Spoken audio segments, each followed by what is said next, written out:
Meski belum diatur di Indonesia, katinon ternyata sudah dilarang beredar bebas di sejumlah negara, di antaranya di Amerika dan di Inggris. Katinon berasal dari tanaman kata edulis atau cap. Tanaman ini tumbuh subur di Afrika dan sebagian wilayah Arab.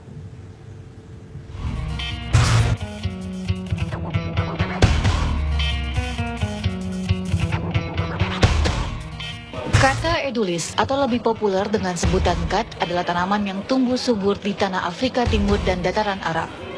Pohonnya tumbuh hingga 3 meter. Namun yang biasa digunakan sebagai obat-obatan adalah kat yang berbau harum. Di negara asalnya, daratan Arab dan Afrika, kat diperdagangkan secara luas hingga ke berbagai penjuru dunia. Layaknya fungsi daun sirih bagi lansia di Indonesia, kat juga menjadi tanaman kunyahan bagi sejumlah warga Arab atau Afrika saat berkumpul. Bahkan di Yaman, 80% penduduknya rutin mengunyah kat. Tanaman ini sekaligus menjadi pengusir kantuk bagi supir angkutan umum. Kandungan katinon pada kat memang membuat pemakainya tahan tidak makan dan minum berhari-hari. Fungsinya seperti doping sebagai pengusir kantuk dan lelah. Kalau dari kepustakaan yang ada di referensi itu termasuk yang rendah, low. Jadi dampaknya sebenarnya dampak stimulan rendah. Stimulan rendah itu bisa menyebabkan seorang pengguna bagaimana gitu? Kecanduan, memabukkan. Itu tadi, kalau rendah itu menimbulkan kecanduannya taraf yang rendah.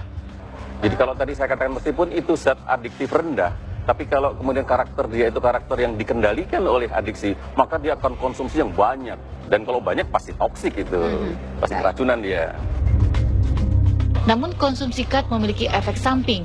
Penggunaan yang terlalu sering dapat memicu kanker mulut, perut, pendarahan otak hingga impotensi.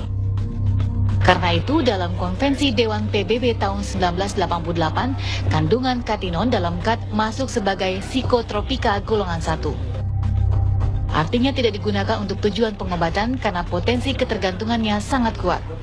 Di Afrika, kat masih merupakan tanaman legal.